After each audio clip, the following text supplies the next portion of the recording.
Bom ver Tudo vocês todos. Tá, nós já estamos gravando, Lucas. Tá, Eu vou. Ai, destaquei você. tá. Então, é o Lucas Gotardo, nosso vereador mais votado, né, Lucas? É Na isso aí. última eleição, concorrendo ao cargo de prefeito de Balneário Camboriú. É o primeiro entrevistado das 6 entrevistas que o Página 3 planejou realizar agora na reta final da campanha eleitoral, né? A ordem das entrevistas e da publicação foi definida em sorteio com os assessores, né? Então você é o primeiro, né? Perfeito. Esperamos que não seja o último, não tenho. Tranquilo. Antes eu queria fazer uma pergunta que eu tenho curiosidade. Claro. Se você, na condição de candidato, está sendo tratado pelo Página 3 com isonomia, ou seja, se nós estamos dando a você a mesma oportunidade de divulgar seus projetos, suas ideias, seus planos e manifestar sua campanha para a população através do jornal de maneira isonômica. Uhum. Você considera que isso está ocorrendo? Não. 100%. Não só durante esse processo eleitoral, mas todas as vezes que eu recorri ao Página 3 para responder algo ou publicizar algo, vocês sempre abriram as portas, né? Nessa campanha não tem sido diferente, né? Os nossos candidatos a vereadores, pelo menos do Partido Novo, acho que se não foi todos, foram quase todos que mandaram o que vocês pediram, foram publicados. Da minha parte, 100% ok. Então, nós vamos fazer as perguntas por idade, começando pela Uhum. Renata, que é a mais nova, tá Tá bom? bom? Mas eu vou deixar já uma pergunta no ar aí para. Tá. Eu me lembro que há algum tempo atrás, bastante tempo atrás, o Página 3 fez uma reportagem dizendo que você esperava, há coisa de 2 anos, a resposta de um requerimento de informações que Uhum. você fez ao prefeito, né? Sim. Então, como isso é absurdamente absurdo, Hum. e o pessoal fala em continuidade, é uma coisa que me preocupa muito.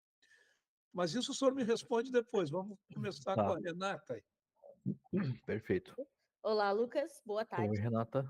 Vamos lá. Então, a minha primeira pergunta é a seguinte: o seu plano propõe a criação de um observatório de prevenção da violência e a implementação de soluções tecnológicas para a segurança. Uhum. Como você pretende garantir que essas medidas sejam financeiramente viáveis e eficazes em curto e longo prazo? Bom, primeiro a gente precisa fazer uma parceria com a iniciativa privada. Uma das propostas ali é fazer a criação de uma central de monitoramento. Hoje ela já existe aqui na cidade, mas iríamos ampliar ela de forma eficaz, conectando as imagens dos condomínios privados, residenciais, edifícios aqui da nossa cidade, transmitindo essas imagens para o público. A gente faria essa central de monitoramento, as pessoas elas, né, fariam uma espécie de processo seletivo e a gente conseguiria fazer o monitoramento de toda a cidade, né? Lembrando que a parte central do nosso município de Balneário Camboriú, territorialmente, é pequeno, né? A cidade inteira tem 46 quilômetros quadrados e a parte central é onde é mais adensada, tem mais condomínios, tem mais residências e comércio, a gente poderia fazer isso. Pega uma água para mim, por favor. Pois é, dentro de segurança, Lucas, eu vi no seu plano de governo você monitoramento e manchas de violência e tudo mais, né? Uhum, Implantação disso. Então, deixa eu lhe dizer, isso existe, tá? sim. Existe há muitos anos já na Polícia Militar. Se for ali no quartel, ali o comandante pode mostrar para você na parede. Ele tem uma televisão Uhum, grandona lá com tudo isso aí. Só certo. que eu não sei se é uma impressão minha como jornalista ou se é uma impressão que o senhor também tem, você também tem como político, de que a transparência da segurança pública ela deixou muito a desejar nos últimos anos. Uhum. É como se as cidades não tivessem mais violência, as nossas, né? É. Estou me referindo a Balneário Camboriú e região. Como se a polícia militar estivesse mascarando a realidade. Nós tivemos 2 assaltos aqui na nossa rua. Na semana passada, nós noticiamos uma rua aqui, na 2.300, que foi assolada por repetidos roubos e furtos, esse tipo de coisa. E a gente não. É como se nada disso existisse, sabe? Uhum. E, parece que o prefeito ele não tem autoridade sobre a polícia militar, mas ele tem sobre a guarda, né? Então, como é que você pretenderia agir em relação à guarda nessa questão de transparência se fosse eleito prefeito? Bom, eu não posso fazer nenhuma afirmação, nem de uma força de segurança do estado e nem do município, de que eles maqueiam eh, algum tipo de dado. Mas entendo que primeiro a guarda ela tem que se comunicar com a polícia militar. Hoje o que não existe é essa comunicação. Muitas pessoas não sabem, mas as duas instituições elas têm certos tipos de conflito interno e falta de comunicação entre comandos. E a gente precisa restabelecer esse tipo de diálogo entre essas duas forças. As duas elas têm que andarem juntas, andarem alinhadas.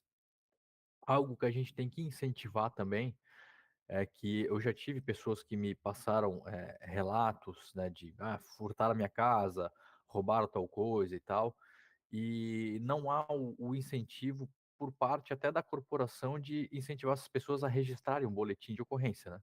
As pessoas sempre quando sofrem algum tipo de delito, elas precisam fazer esse registro para que fique no mapa e seja publicizado isso internamente, né, para as corporações, para que tome as medidas cabíveis, né?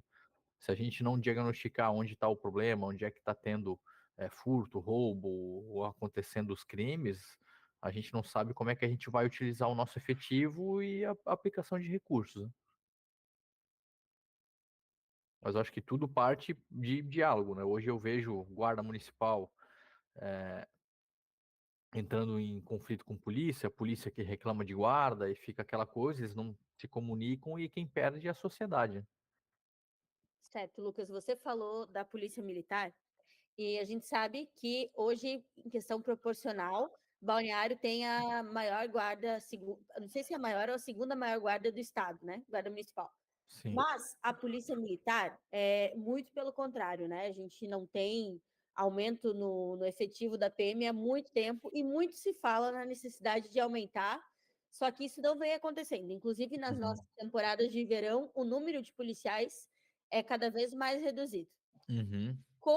Eu vi que você cita no seu plano também a necessidade de recuperar o efetivo da PM. Como que você pretende fazer isso? Como que você quer atuar junto ao governo estadual para realmente concretizar essa demanda? Eu conversei com um oficial da Polícia Militar, eu não posso citar o nome dele, eu não tenho autorização, mas ele deu uma ideia muito interessante, que se o Estado aprovasse uma legislação onde o município pudesse absorver o pagamento desse policial durante o exercício da sua atividade, a gente poderia fazer um convênio entre município e governo do estado. O passivo de folha de pagamento, plano de carreira, etc., ficaria com o governo do estado, óbvio. Isso foge da alçada de dentro do município, né? Não tem como um prefeito fazer isso se não houver autorização do governo do estado, mas seria uma medida que nós pudéssemos, né, contratar ele durante só o período que ele estivesse em atividade aqui na nossa cidade. A hora que ele saiu daqui, ele vai para outro local, quem fica com esse passivo de aposentadoria, etc e tal, é o governo. Outra questão também, como eu falei, a gente precisa restabelecer a comunicação entre essas duas partes, e a Guarda Municipal, hoje nós temos um efetivo de aproximadamente 170 guardas, e boa parte desses guardas municipais eles estão em áreas administrativas. Eu entendo que esse pessoal tem que estar na rua, tem um trabalho extensivo. Guarda municipal não tem que estar em setor de inteligência, não tem que estar dentro de administrativo, a gente já tem bastante funcionário que pode cuidar disso, remove esse pessoal interno e coloca na rua para fazer ronda, cuidar da nossa cidade, cuidar das pessoas, ter mais presença de corpo perto das pessoas que moram aqui. Lucas, essa ideia do município pagar pelo recurso, pela mão de obra policial, já surgiu no passado. Antigamente, a sociedade participava muito mais, intersindical, com essas coisas de segurança, né? Uhum, E na época, então, se concluiu que os municípios mais ricos seriam beneficiados, né? Porque eles sim, poderiam pagar mais e os menos ricos, então, seriam penalizados. Mas eu gostaria de lhe perguntar agora sobre outra coisa.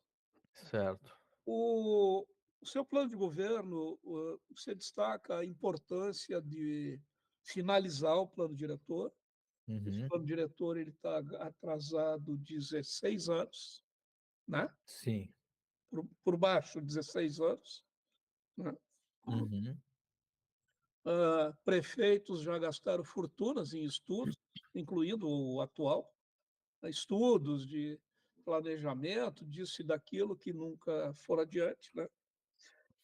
Mas tem um trecho aqui do seu plano, onde o senhor fala que os índices de aproveitamento estão impedindo o desenvolvimento dessas áreas. Você pode colocar isso em linguagem.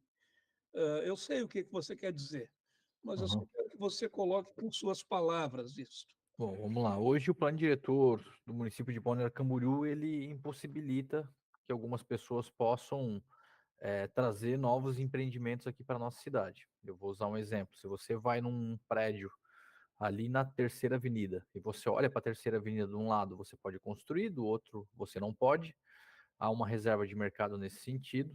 Outra questão é que empreendimentos como hotéis, hostels, né, hostels e etc., hoje eles também estão impedidos de vir aqui para a nossa cidade de Balneário Camboriú, porque a legislação ela somente permite que você possa construir novos empreendimentos se for dentro de uma área de 2.000 metros quadrados ou mais. Já é extremamente raro você achar um terreno desse tamanho aqui no município de Balneário Camboriú. E quando achar, obviamente, não compensa, né? Você criar um novo empreendimento para o turismo, né? Como um hotel, enfim, alguma coisa, porque mais vale você construir uma edificação residencial. Entendo que o plano diretor do município de Balneário Camboriú ele precisa passar por uma atualização, uma simplificação, com regras claras, regras objetivas, sem favorecimento a um determinado grupo, que as pessoas elas possam vir aqui e empreender na nossa cidade, obviamente respeitando todas as regras e os critérios do que a gente quer para Balneário Camboriú.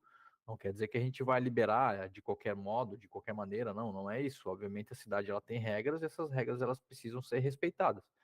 E nós também temos que mostrar para as pessoas o que nós queremos de serviço, empreendimentos aqui, através com regras claras e objetivas, né? Então, esse ponto é mais para a gente romper esse tipo de barreira, né? O valor de um terreno, ele é dado, o valor de um terreno é dado pelo que se pode construir em cima dele, tá certo? Certo. Uhum, E essa é a grande discussão do plano diretor.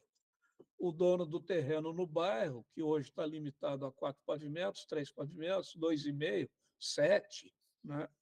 Ele quer poder empreender, ou quer que o seu terreno possa receber construções com os mesmos limites de outras áreas da cidade. Né? uhum. Qual é o seu pensamento em relação a isso? Acha que deve uh, a mesma regra valer para todo mundo? Não, a cidade ela tem características diferentes, questões urbanísticas, de mobilidade, etc. Obviamente seria irresponsável da minha parte se eu falasse que em outra área do município a gente poderia construir prédios com um gabarito livre. É óbvio que não. A gente tem que ver se a cidade primeiro comporta tráfego, saneamento, se de fato, né, não vai acabar engessando aquela localidade. Mas hoje eu vejo que sim possa haver uma abertura controlada de outras áreas do nosso município para que ele possa ao menos modificar a casa dele, ao invés de ficar só de 2 pavimentos mais meio, ele possa construir algo para 4, 5, com salas comerciais embaixo, levar uma calçada decente, ter uma iluminação pública adequada, já deixar um espaço para uma ciclofaixa. E obviamente quem vai definir o valor do metro quadrado não é somente a regra, né, do que pode permitir ou não. Óbvio que isso ajuda, né? Mas é oferta e demanda, né? O que que faz a pessoa comprar um lote aqui em Balneário que só pode construir 2 pavimentos mais meio por milhões de reais, e em outras cidades um mesmo terreno do mesmo tamanho, talvez até maior, não valha 10% desse valor. É a procura que as pessoas têm por Balneário Camboriú. Então, isso tem que ser levado em consideração também. Em compensação, Lucas, enquanto, enquanto o balneário está aí concorrendo com o metro quadrado mais caro do Brasil, que é uma coisa que a gente ouve toda hora, né? Uhum. E essa semana estamos anunciando a construção do prédio mais alto do mundo aqui em Balneário Camboriú. Sim, o Sena. E então nós vamos subindo, né? Nós estamos lá na Uhum. nuvem, lá. Mas e embaixo, como é que fica essa situação? Porque o É, pessoal não tem mais como comportar trânsito, mobilidade, a praia. Como é que tu vê essa questão aí? Bom, primeiro, eu não sou contrário à construção de arranha-céus. Eu sou favorável, acho que o empreendimento Sena ele é muito bem-vindo no município de Balneário Camboriú, com toda certeza. Mas sim, essa questão embaixo, ela preocupa. Se a gente não começar a organizar a cidade agora em todos os pontos, em planejar onde a gente quer que tenha avenidas, mais ruas, criar um plano com uma malha cicloviária que atenda a todas as localidades da nossa cidade, desregulamentar outros tipos de modais de transporte público, criando pontos de ônibus. Enfim, a gente precisa trabalhar como um todo, né?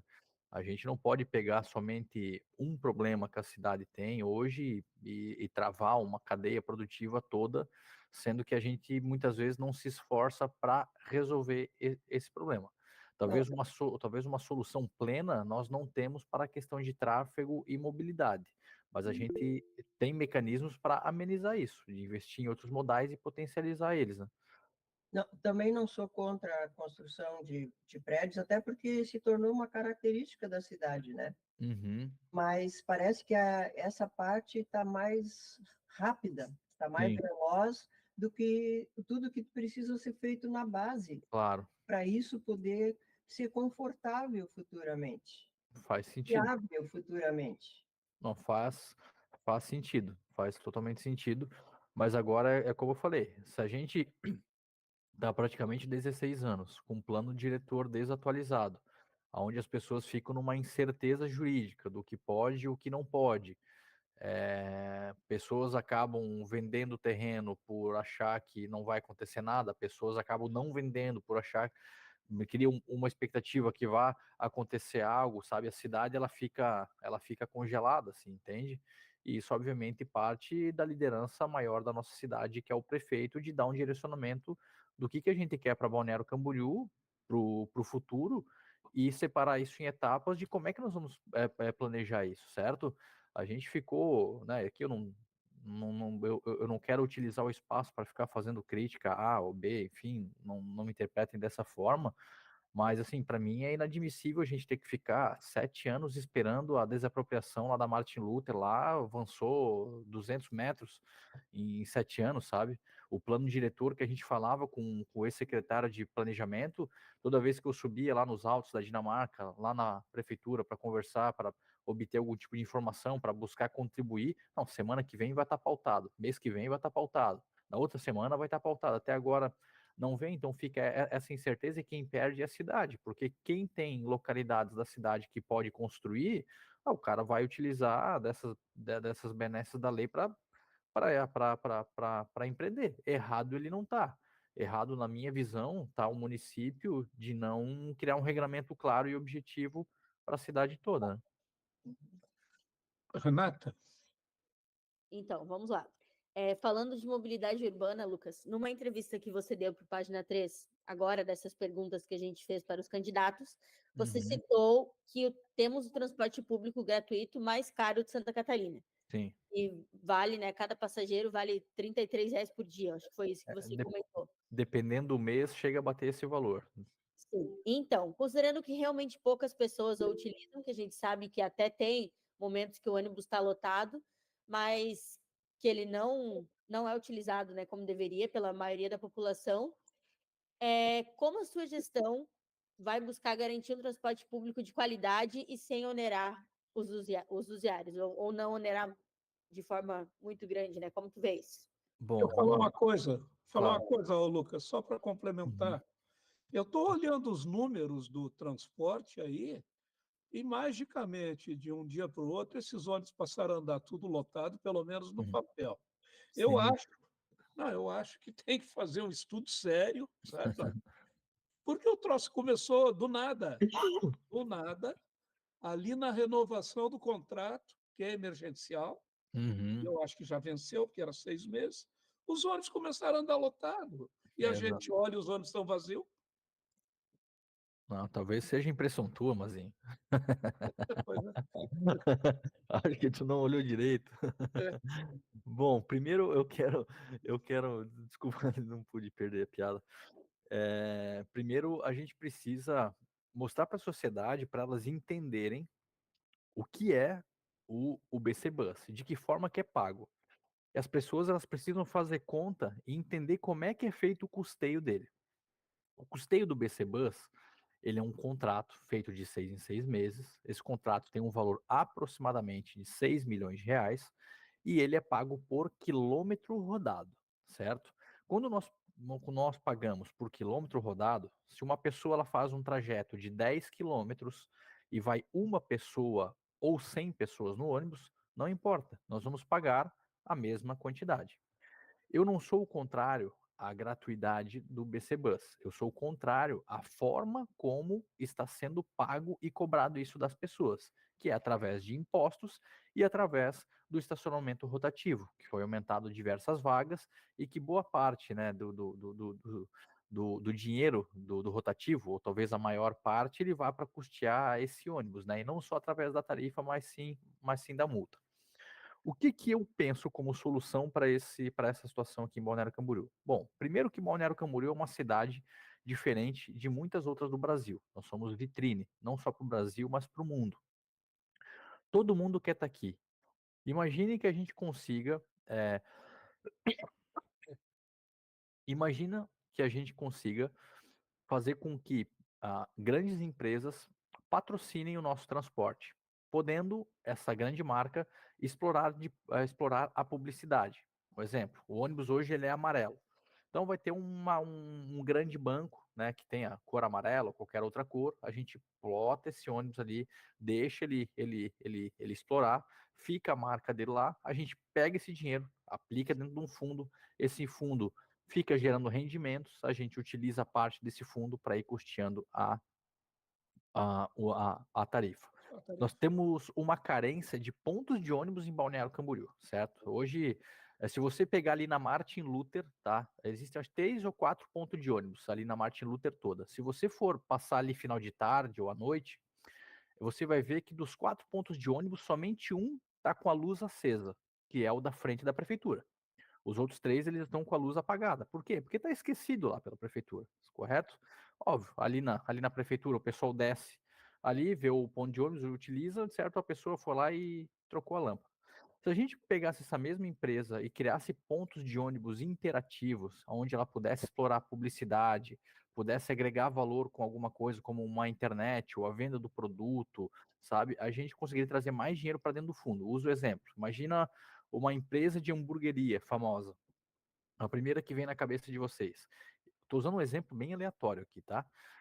Imagina que ela faça um ponto de ônibus no formato de uma caixinha de batata frita e anexo ela botasse uma música ali pro pessoal. E aí tivesse um QR Code onde ela pudesse já fazer usufruir algum tipo de serviço e tal. Ela ia ter um lucro com aquilo ali, ia publicizar a marca dela, esse dinheiro entraria para dentro do fundo, a gente custearia o transporte público. O que eu quero fazer é deixar esse BC Bus autossustentável, sem que a gente não tenha que ficar cobrando mais impostos das pessoas e aumentando a vaga de estacionamento rotativo ou pegando dinheiro proveniente de multas do estacionamento rotativo. O Lucas, eu vi também no seu plano de governo. Esses dias eu comentei com alguém aí, acho que com o Auri Pavone, que mexe com essas coisas. Uhum, Eu digo assim, eu acho surpreendente que a maioria dos nossos gestores não tem projeto nenhum para motocicleta e as cidades, 30% da população está aí, é só parar de uhum, aqui para olhar, se locomovendo com motocicleta. Motocicleta, bicicleta, ciclo elétrico, aí. E não uhum. tem política pública para Não. esse tipo de veículo, é só automóvel. Mas no seu plano de governo você prevê um estudo nesse sentido, né? Uhum, exato. Posso falar? É, para falar. Como você falou, boa parte da nossa sociedade já utilizam um modal como uma motocicleta, seja ela a combustão ou elétrica, e a gente precisa fazer um teste aqui no município de Balneário Camboriú. Talvez criar algumas faixas para que esse pessoal consiga transitar de forma mais ágil. A gente também precisa criar um regramento claro, né, para educar as pessoas a utilizarem principalmente os elétricos que não estão cadastrados lá no Detran, para não ter aquela gurizada desgovernada andando de qualquer jeito hoje. E isso precisa ser feito um trabalho Hoje isso precisa ser feito um trabalho educacional constante. Não dá mais para a gente admitir aquela piazada que sai da escola andando de forma desgovernada, né, botando não só a sua vida em risco, mas a de outras pessoas. Só que isso tem que ser repetido o tempo todo. Dentro das escolas, a guarda de trânsito precisa estar presente na rua, conscientizando esse pessoal, utilizando o apito, fazendo um chamamento, sabe, cobranças e tal.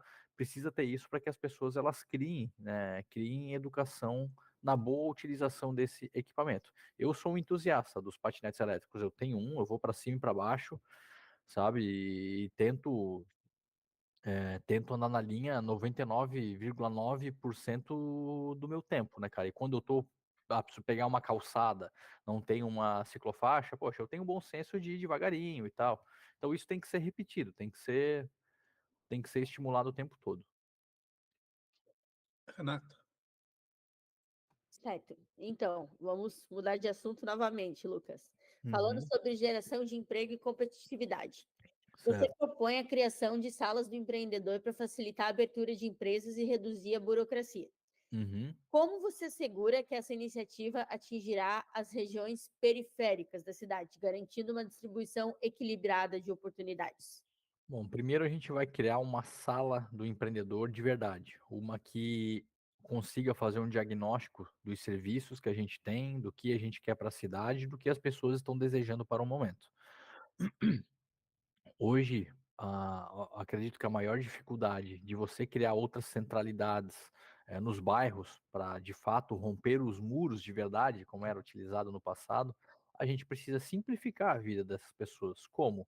Reduzindo o número de alvará que ela tem, a gente conseguir ter mais agilidade na vigilância sanitária. Hoje, a nossa vigilância muitas vezes demora meses para ir lá fazer uma vistoria, até o próprio bombeiro às vezes acaba demorando um pouco, enfim, talvez tenha bastante demanda. A gente precisa encontrar uma forma de ter agilidade nisso. A pessoa que quer empreender, quer gerar emprego, ela precisa, o município ele precisa estender um tapete para ela. Vem cá, vem empreender, vem gerar renda, vem gerar emprego, vem aqui. Então a gente simplificando nesse ponto em questão de agilidade burocrática, eliminação de alvarás que não precisam, a gente consegue ter abertura econômica aqui na nossa cidade.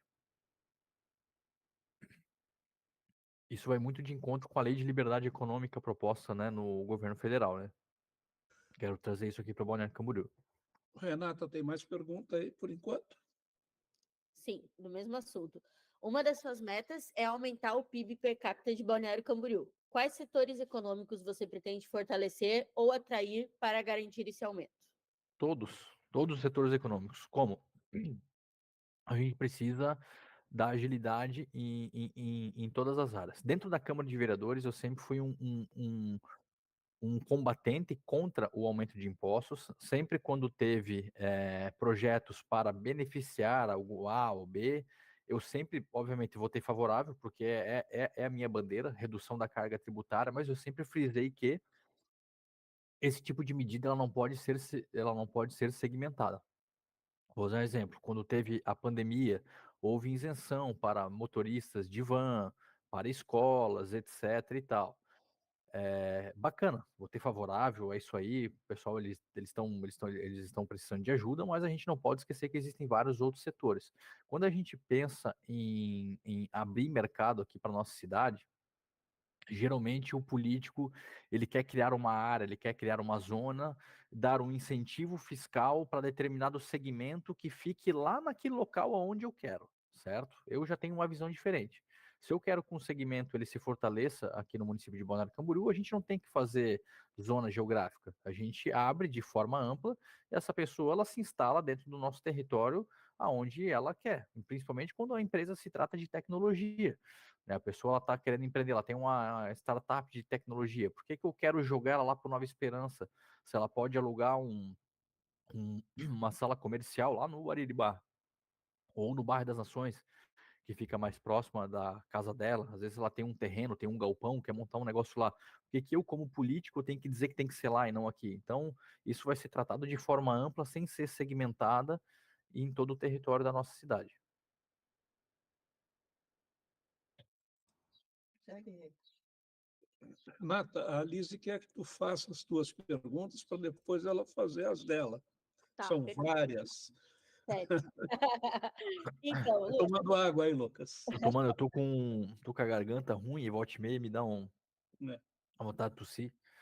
Lucas, a gente falou então de geração de emprego e renda, mas Uhum. agora temos que ir pelo outro viés que a gente sabe que também tem importância. Balneário Camboriú é uma cidade rica, isso é indiscutível, mas tem o lado de que, por exemplo, está acontecendo o aumento da população em situação de rua na nossa cidade. Uhum.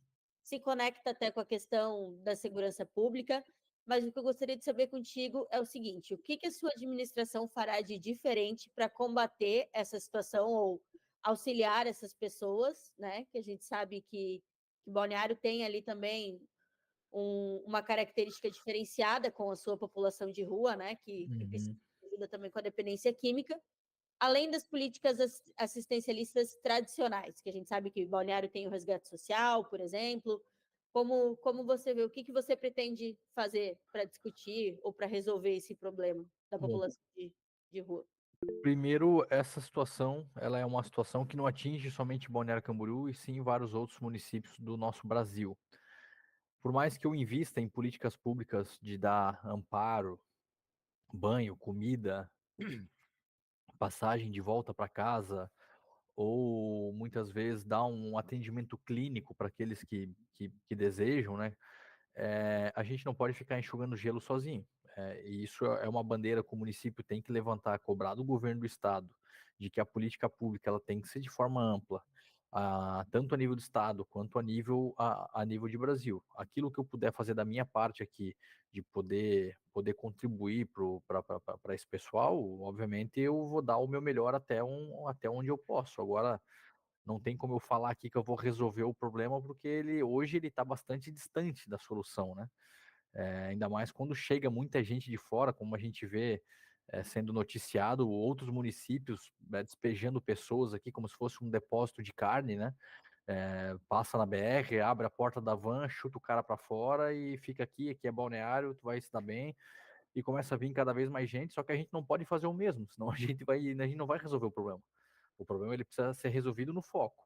Só que, como eu falei, se só o Balneário Camboriú se preocupar em cuidar da pessoa, da assistência, da alimentação, cuidar do banho, mandar a passagem de volta para casa, contratar uma clínica de reabilitação, para que essa pessoa que tem dependência química e tal, ela seja amparada, a gente vai estar enxugando gelo o tempo todo. Ou o governo do estado realmente bota a mão na cabeça e nos ajuda, o governo federal mude um pouco essa legislação, que a gente precisa ter um tratamento mais amplo e às vezes mais severo também, ou infelizmente a gente vai ficar com essa situação pro resto da vida.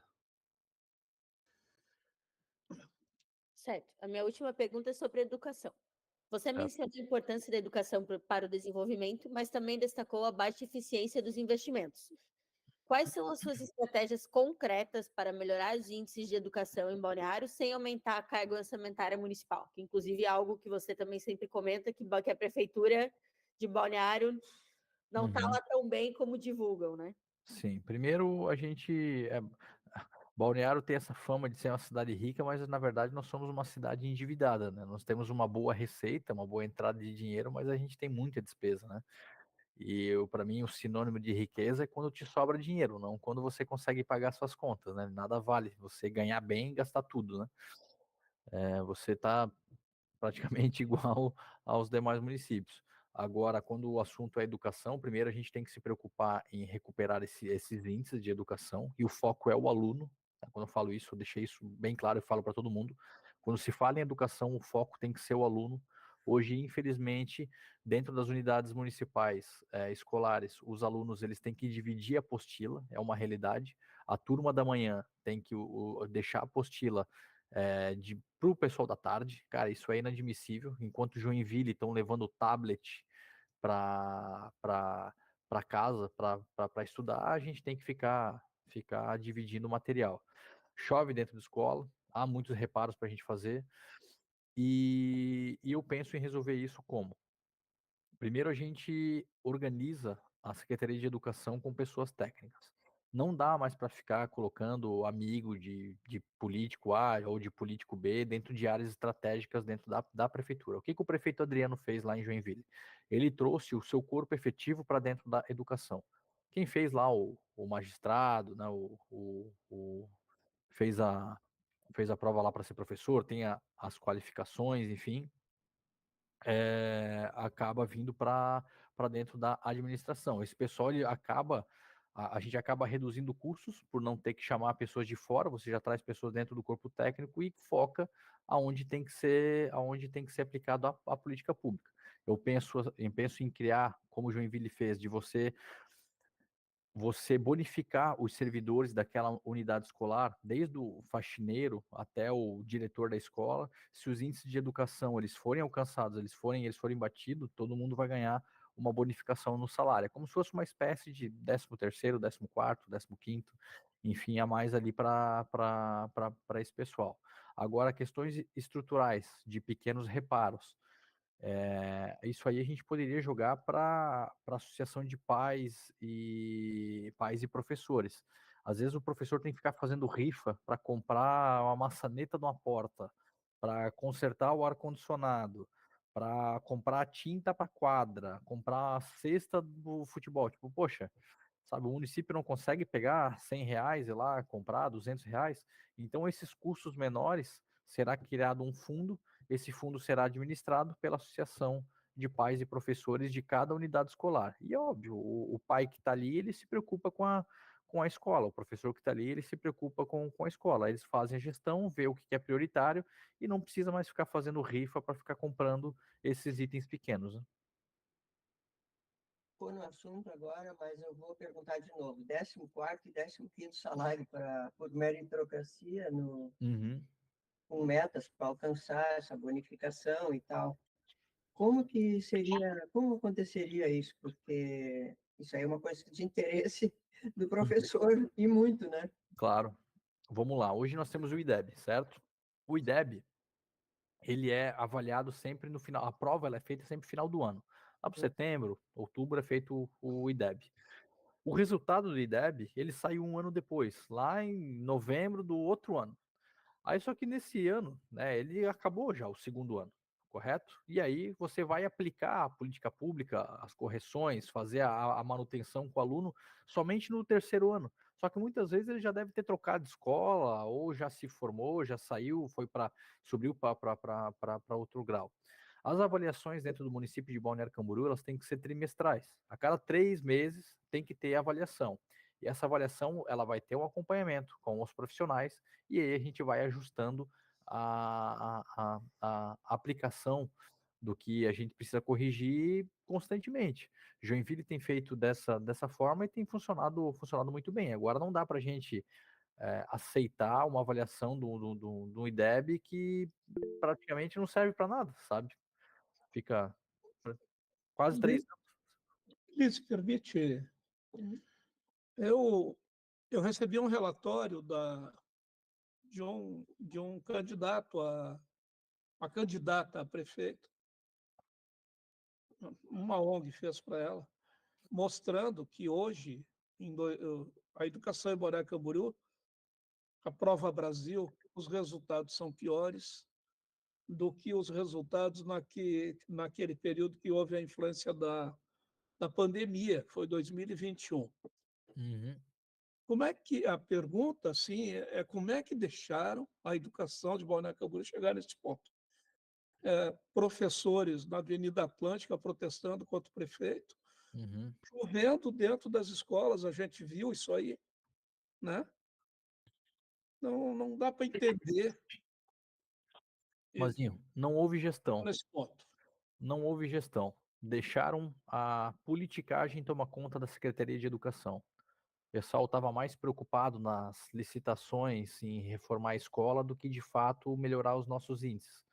Era muito mais prioridade para esse governo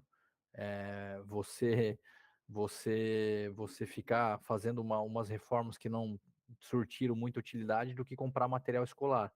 Isso dá quando você bota pessoas incapacitadas dentro de áreas estratégicas. Você trata a Secretaria de Educação, que é uma pasta, porra, é a mais importante que a gente tem para o futuro da nossa nação, você colocar pessoas que nem educadas são, entende, cara? Eu falo de educação moral, familiar mesmo, sabe? Que não tem qualificação nenhuma para liderar o pessoal. Qual que é o estímulo que o professor vai ter em ser liderado por uma pessoa que é muito mais inferior a ela, intelectualmente falando? Não dá, não tem como. Aí você vê lá, secretário, quem indica é o vereador, quando não é o vereador que ocupa, né? O diretor lá, quando ocupa a escola, é porque ele carregou a bandeira na campanha. Se você for ver as fotos da eleição passada, tá lá o cara com a bandeira do partido político dele, que pertencia àquele grupo. Então, o critério ele está totalmente invertido, ele não é um critério técnico. O pessoal não está preocupado com a educação, o pessoal está preocupado em acomodar os amigos dele. E não tem problema, se é bom ou é ruim, o que importa para as gestões é o carregador de bandeira. E isso tem que acabar, não dá mais para a gente tratar a prefeitura desse modo, sabe?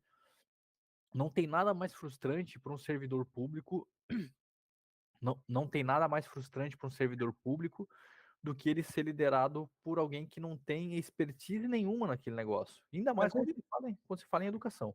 Mas ele prometeu fazer isso tudo. Ah, mas aí a população tem que cobrar, né? Eu também caí Prometeu, nessa. como se fosse ontem, está no plano de governo. Ah, no plano E de não é governo. só ele, todos prometeram. Mas eu não sou O todo. aproveitamento do servidor, a valorização do profissional. É Eu cheguei naquela época, eu apresentava ideias ao atual prefeito, cheguei a elaborar um questionário para fazer um censo do funcionalismo, aonde como se fosse uma coleta de currículos, que Uhum, eles iriam declinar suas competências, capacidades e vontades. uhum. Eu me lembro como se fosse hoje, isso faz 6 anos e meio, e, e nada, né? Mas quem é que ficou lá dentro da Câmara cobrando? Eu, quando o prefeito se elegeu, eu no segundo ano eu já saí, né? Sim, 2018 eu já estava fora. Não vi que ali era um barco furado e fiquei fora. Só que teve gente que se submeteu a isso. Teve gente que teve as benesses dessas mentiras dele, né? mas você pagou um preço por sair fora, né? Sim. O preço foi alto. Uhum. Você foi tratado como traidor, como é isso, né? Exatamente. Ainda paga o preço, né? Não, ainda paga. Tá. Ainda pago, mas eu tô consciente, tranquilo, cabeça no travesseiro e não me arrependo de absolutamente nada. Tá, aqui, olha, tu tá procurando isso? Eu estou fora, não. Eu não estou mais no ar. Mas eu tô te enxergando aqui. Mas eu não estou mais enxergando você. Vem aqui, então. Tu tá no ar, sim. Pode perguntar. Isso. Tá, Lucas, peraí, está aberto o microfone. Você fala lá no plano de governo em escolas comunitárias em parceria com a iniciativa privada, né? Uhum. Como que funcionaria isso? Seria da mesma forma como é os vouchers, a gente pega às vezes as unidades particulares que nós temos aqui, fazemos uma parceria, compramos a vaga e aí a gente consegue reduzir o número de filas, né? Essas filas, o que importa, como eu falei lá no início da minha fala, quando se fala em educação, o que importa é o aluno. Hoje não dá para a gente admitir alunos que queiram entrar numa unidade escolar e muitas vezes não ter um acesso rápido, ficar esperando, ter que esperar um semestre ou outro para ingressar. Seria Então, o Pila Única de hoje, isso. e tu vai continuar. Nós iremos continuar com a política de compra de vagas em voucher escolar. Uhum. Tá. Outra pergunta que eu queria fazer. No sábado vai ter o debate na televisão e você Uhum. não vai participar, né? Sim, Você também não está participando do horário político eleitoral? também não. O meu partido não tem direito ao horário político eleitoral. E de que forma isso está te afetando ou não está te afetando? Eu acho que sempre afeta. Por mais que a internet tenha ganhado força constante, mas tem muitas pessoas que ainda utilizam meios tradicionais para se comunicar. E, obviamente, eu estou deixando de aparecer na casa de várias pessoas como uma proposta diferente aqui para Balneário Camboriú. Hoje, muitas pessoas ainda acreditam que só tenha duas opções aqui na cidade, o que não é uma verdade. Nós temos mais de duas. E para mim poder me apresentar como a melhor opção, eu precisaria estar em todos os meios possíveis, né? Tá, pois é, isso, o novo, o Partido Novo, que é o teu partido, Uhum, ele está numa encruzilhada agora, né? sim, Porque na eleição anterior ele elegeu um prefeito entre os 5.500 e caquerada de municípios brasileiros. sim, Foi o de Joinville, não foi? foi isso mesmo. Que, na minha opinião, seria eleito independente do partido, porque o perfil dele como pessoa o habilitava a ser prefeito, né? Uhum, Empresário, líder comunitário, envolvido em questões de beneficentes e tal. Mas o novo vai ter que decolar agora, senão não decola mais. Você está pagando o preço uhum, dessa não decolagem ao não participar de debates, são as regras sim. colocadas hoje para os partidos menores, né? Você acredita que o Novo vai conseguir dar a volta por cima nessa eleição? Vamos sim, com certeza. Nós já estamos com 5 parlamentares no Congresso Nacional, temos um senador e 4 deputados.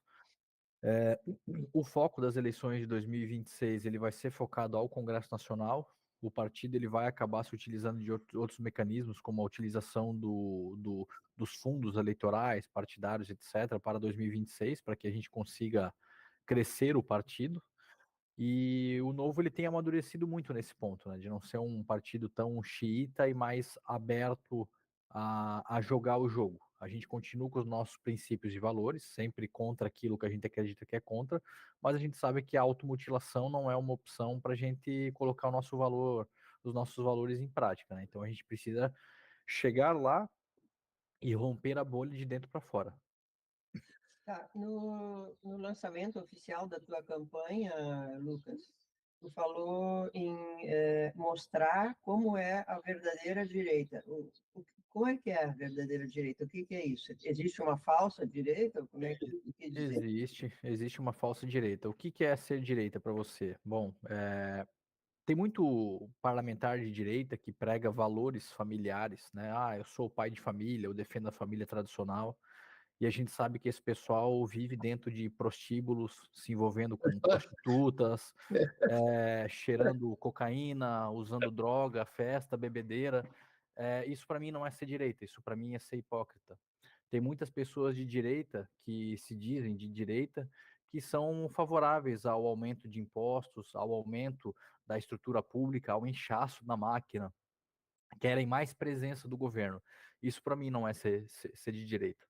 Eu sou uma pessoa família, eu respeito a minha esposa, eu cuido bem daquelas pessoas que estão próximas a mim, não me envolvo com coisa errada, eu sou contra a impostos, eu sou contra ao aumento excessivo da máquina pública, eu quero mais eficiência para dentro da administração, sou favorável à terceirização, a privatizações, a concessões. Eu entendo que o Estado, o governo, ele não tem que ser proveniente das coisas. Quem tem que ser proveniente das coisas é o indivíduo. Então, quando eu falo que eu sou a verdadeira direita da cidade de Balneário Camboriú, é justamente por isso, porque de fato eu vivo aquilo que eu discurso. Eu não estou travestido numa ideia apenas para ganhar apoio popular. Desculpa ser direto, mas sou obrigado a falar que é isso. Hoje eu vejo vereadores dentro de um partido que se diz a extrema direita, que na verdade você vai ver a prática do dia dele, do dia a dia, não condiz nada com aquele discurso. É aquilo que eu falei. Como é que você vai me defender valores familiares e você se envolve com prostituição e drogas? Como é que você fala que é favorável a, a livre iniciativa, defende o mercado, empreendedor e empresário, e você só favorece o aumento de impostos, fica utilizando da máquina pública como moeda de troca, como balcão de negócios? Isso para mim não é ser direito. Certo. Renato, Lucas, você tocou num assunto que eu tinha curiosidade de saber. Uma das bases do novo é exatamente a privatização. E você até respondeu um leitor num post do Página 3, usando a hashtag privatiza tudo. Eu gostaria de saber que, se você for eleito, o que você pretende privatizar em Balneário Camboriú? De que forma tu quer que tu vai atuar quanto a isso? Claro, privatiza tudo é um jargão utilizado, né, pelo movimento liberal, que de fato é uma posição mais radical, mais à frente, mas a gente sabe que nem tudo aquilo que a gente gostaria de privatizar, a gente consegue e pode. Mas eu gostaria muito, primeiro, para mim a COSIP e a EMASA são dois exemplos ali que não precisa estar na mão do município, né? Existe uma recomendação do Tribunal de Contas de que não pode, tem legislações impedindo isso, mas a gente pode terceirizar o serviço, de uma certa forma, né? E aí, lá na frente, a gente consegue pensar numa possível privatização. Da mesma forma, eu vou de encontro com a política de vouchers escolares. Eu sou um defensor dessa política pública, acho que ela é benéfica. Quando bem ajustada aqui no nosso município, a gente consegue estar presente, trazendo a iniciativa privada para perto. Então, você é a favor de privatizar a educação também, é isso? Porque a Não. política de voucher, qual é a diferença entre política de voucher e privatização? A política de voucher, você compra as vagas dentro da escola privada. Você está alugando essa estrutura, está alugando a cadeira. Isso não exime a minha responsabilidade como prefeito de, obviamente, deixar as escolas municipais de forma adequada, com qualidade, auxiliando o professor, dando qualidade de ensino para os alunos, fazendo todos os reparos necessários. Mas por que você não pode comprar isso tudo e o Estado funciona só como regulador, controlador da qualidade, Mas gestor do orçamento? a política de voucher é feita dessa forma. Hã? A política de voucher é feita dessa forma. Você compra vaga dentro da iniciativa privada, o município ele é um regulador. Ele vai ter que ficar em cima fiscalizando se está tudo de acordo com aquilo que foi estabelecido. Na área da saúde, Lucas, o que tu vai modificar? O que está acontecendo aí? Eu penso desafogar o Hospital Ruth Cardoso através das vilas de saúde. O que seria isso? Você dá atendimentos descentralizados do Hospital Ruth Cardoso, nos bairros, em outras localidades da nossa cidade, com um médico de família, um médico que realmente esteja presente lá. Você dá vários outros tipos de atendimentos, de várias outras especialidades para essas pessoas. você consegue fazer consultas coletivas. Essas consultas coletivas podem ser vinculadas, né, à prevenção de outras doenças, ou talvez algum problema que não seja tão emergencial. Se a gente conseguir pegar as pessoas de pequena e baixa prioridade e dissipar isso para essas vilas de saúde, a gente consegue, de uma certa forma, desafogar o Hospital Ruth Cardoso. Hoje a nossa realidade é que o Ruth Cardoso está sobrecarregado, muita gente procura o hospital lá, o município de Balneário Camboriú paga essa fatura sozinho, vem gente de fora, de outros municípios, e a gente consegue dar um primeiro atendimento através dessas vilas de saúde. O prefeito Adriano de Joinville tem feito isso lá e tem funcionado muito bem. Mas o Ruth Cardoso também é problema de gestão. Também é problema de O nosso secretário de saúde, ele vai ficar bravo, mas ele tem uma loja de bombacha, que é o nosso amigo Omar. Sim. Ele não tem formação, era secretário de saúde. Né? Uhum. E aí eu li alguma coisa que eu acho que 80% ou 70% de quem foi ao Ruth Cardoso não precisava ter ido lá. Podia ter ido no No PA PA. ou na UPA, ou Uhum. podia ter ido na telemedicina. Né? Sim. O hospital não é para isso. Mas sem gestão, e gestão implica um mundaréu de coisa quando se fala de saúde, não é só o secretário, aquilo foi uma brincadeira com o Omar, Uhum. mas sem gestão, né? E com politicagem intensiva, que é a Uhum. realidade do nosso sistema. O prefeito nomeando cupicha para tudo que é lado, aí não vai funcionar mesmo. Você nunca vai Uhum. ter saúde funcionando. Né? Sim. Certo. Lucas, a gente já te ouviu falar muito sobre a situação da ET e do Rio Camboriú, mas Uhum. a gente não falou em relação ao saneamento e infraestrutura hídrica. Como a sua administração pretende lidar com os problemas de captação de água e o aumento da demanda, considerando o crescimento populacional contínuo de Balneário e também da própria Camboriú, né? Como você pretende trabalhar com isso? Balneário Camboriú precisa estar dialogando constantemente um com o outro, né? Existe a ideia de fazer aquela, fugiu o nome, O Parque Inundável? o Parque Inundável em Camboriú. Balneário Camboriú, ele tem que ser parceiro nisso, acho que não tem uma opção, ele tem que ser parceiro.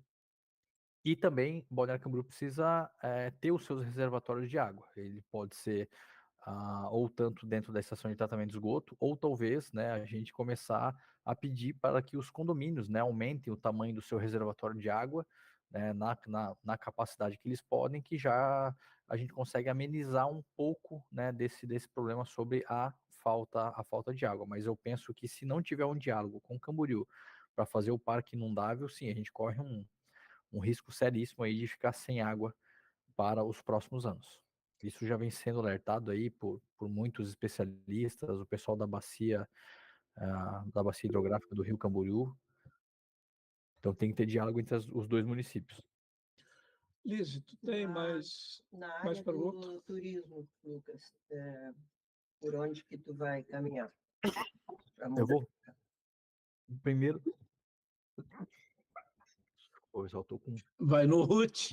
Eu tô com muita tosse. Hoje eu tô bem ruinzinho mesmo. Bom, primeiro eu gostaria de frisar que todas as minhas ações dentro da prefeitura ela vai ser pautada pela técnica. Eu não quero tratar a prefeitura de Balneário Camboriú como um cabideiro de emprego. Eu penso que para o turismo eu quero fazer igual o Gramado fez, criar uma autarquia. Não é mais secretaria, a gente cria a autarquia, deixa as pessoas que são responsáveis, que entendem desse negócio, que tem know-how, fazer a gestão desse recurso e tocar a autarquia do município. Hoje, né, a Secretaria de Turismo e várias outras secretarias, elas são utilizadas como moeda de troca para angariar apoio político eleitoral, né, Abertamente. abertamente. E isso só prejudica a nossa cidade cada vez mais. Eu não quero tratar dessa forma. Na Então, verdade, a Secretaria de Turismo é desenvolvimento econômico também, só que nessa também outra área aí não rola nada, né? não, É não. só como se fosse só turismo, né? É que para eles turismo é fazer evento e fazer barulho, ter foto bonita no Instagram, mas eu acho que vai além disso, né? O nosso comércio local precisa ser fortalecido, a gente precisa ter políticas de divulgação bem consistentes, mas algo pensado a longo prazo, a gente ser disruptivo, sair um pouco dessa caixa da mesmice, né? E nada melhor do que ter as pessoas que estão frente a frente com o turismo aqui do nosso município, né? A gente tem tantos empresários capacitados, tantas pessoas que atuam frente a frente com o público que visita Balneário Camboriú, por que não dar a voz e a oportunidade para esse pessoal fazer a gestão dessa autarquia aqui no nosso município? Eu entendo que funcionaria muito melhor. Tá. Há 20 dias da eleição, na última pesquisa divulgada essa semana, eu não sei se tu acredita em pesquisa ou não, mas você aparece em terceiro lugar na intenção de voto e tem a menor taxa de rejeição. Quer comentar isso ou nem olhou a pesquisa? Eu olhei ali pelo Instagram, o pessoal comentou no grupo, mandou lá no grupo, mas assim, eu não me guio em pesquisa, assim, sabe, Marlise? Eu respeito todas as empresas que trabalham com isso, respeito a todas as pessoas que contrataram essas empresas, eu acho que sim, é um indicador de amostragem que nós temos, mas como digo, é amostragem, né? É feita com 400, 500, 1.000 pessoas. Poxa, eu passo pelo menos de 6 a 8 horas por dia no sinaleiro entregando panfleto. Cara, o dia que alguém quiser ficar comigo com uma câmera ligada, cara, vocês vão ver a quantidade de gente que passa buzinando e fala: tô contigo, tô contigo, tô contigo. Cara, é muita gente. Eu acho que eu tô muito melhor do que as pesquisas apontam, sabe? Então, não querendo desmerecer o trabalho de ninguém e tal, mas eu não me baseio. Se eu tivesse em primeiro na pesquisa ou em último, para mim ia ser indiferente. Amanhã eu ia acordar cedo, fazer o que eu tenho para fazer e seguir o caminho, sabe? Agora, uma questão de curiosidade mesmo. O que tem dentro daquela caixinha vermelha? Deixa eu ver. Tem a caixinha aí ou não? Não tá aqui, né? Eu tô sem a caixinha aqui, mas assim, a caixinha foi um mimozinho que a gente fez. Assim, a gente, quando foi desenvolvida, a ideia foi feita por um candidato a vereador, pelo NAIFER, já na eleição passada. E a gente fez a reunião para refazer essa caixinha como um simbolismo de cuidado e dedicação. Esse foi o objetivo. Ao invés dos outros candidatos, quando passam de comércio em comércio, entregando o panfleto, ou manda alguém entregar, só vai lá e joga dentro da casa da pessoa, ou bota embaixo como se fosse qualquer coisa, a gente faz a questão de ter aquela delicadeza, de mostrar para a pessoa: olha, nós estamos preocupados com a cidade, nós temos cuidado já desde a época da campanha eleitoral, aqui está o nosso material de campanha. Então, dentro da caixinha, na frente tem umas frases, quando você abre, eu vou levar uma aí para vocês. Você abre, ela tem umas frases, dentro tem o nosso plano de governo, vai alguns materiais específicos que a gente fez para cada região aqui da cidade. Nós temos um material para a região sul, o material para o bairro das Nações, o material para o centro. Então a gente coloca dentro e também coloca uns cartõezinhos de alguns vereadores e tal para indicar eles a votarem nos candidatos do Novo. Basicamente é isso, assim, sabe? Tem o nosso material de campanha. Mas a ideia central é justamente mostrar o capricho que a gente quer trazer para a cidade, sabe? Às vezes as pessoas elas podem até não concordar com as minhas posições, mas ela vai ter a certeza de que eu sendo prefeito, eu vou cuidar da cidade com o maior carinho do mundo. Concordando ou não, é o cuidado que a gente quer ter com o balneário, sabe? Então essa foi a mensagem que a gente quis passar. Vocês têm outras perguntas para o Lucas? Porque tem uma, então faça. Eu quero encerrar, vai ser a última. Pode fazer. Pode fazer. Não, tu quer ser a última a perguntar? Isso aqui é privilégio. Então, Renata, você quer perguntar mais alguma coisa ao Lucas? Não, as minhas já foram todas. Então, a Marlise faz a última pergunta e depois o Lucas se despede pedindo votos. Não, é isso que eu Perfeito. quero dizer para ele. Então, Eu tá quero bom. dizer que, né, no final da entrevista, eu quero te perguntar, né, por que tu quer ser prefeito de Balneário Camboriú e na tua resposta, você aproveitar o espaço para pedir o voto. Tá bom. Bom, eu quero ser prefeito de Balneário Camboriú para colocar as nossas finanças em dia. Balneário Camboriú tem essa fama de ter dinheiro a qualquer momento e essa não é a realidade. Hoje a casa precisa ser organizada e eu estou disposto a fazer isso. estou disposto a fazer uma reforma administrativa, eu estou disposto a fazer com que a prefeitura de Balneário Camboriú não seja mais um cabideiro de emprego. A gente tem que fortalecer a nossa cidade dentro dos setores que são essenciais. E para isso a gente precisa de recursos e precisa cortar na carne. Todo prefeito que entra, ele coloca suas vontades à frente da vontade da cidade. E comigo vai ser diferente. Será as vontades da cidade em primeiro lugar. Só que para isso precisa ter postura, precisa ter firmeza e precisa ter gestão. Eu sei que não vai ser uma gestão fácil, vai ser uma gestão difícil, mas eu estou disposto a ser o melhor prefeito que essa cidade já teve. Por isso, eu peço seu voto. Eu sou o Lucas Gotardo, do Partido Novo, e o meu número é 30. 30 ou 40? 30. Ah, bom, para ver se tinha certeza. 30. Lucas, muito obrigado. Eu que agradeço. A gente deseja sucesso para você na urna, né? E que, se você não tiver sucesso dessa vez, continue participando da vida pública, porque a sua participação é importante, viu? Muito obrigado. Em nome meu e dos meus colegas. Agradeço demais o espaço que vocês deram para gente, para mim, no caso, e reforço, né? Se vocês não decidiram o candidato de vocês ainda, eu peço o voto para mim, Lucas Gotardo, número 30. Valeu. Beleza. Tchau. Tchau, tchau. Tchau. Beijo, até mais. Tchau, tchau. Obrigado.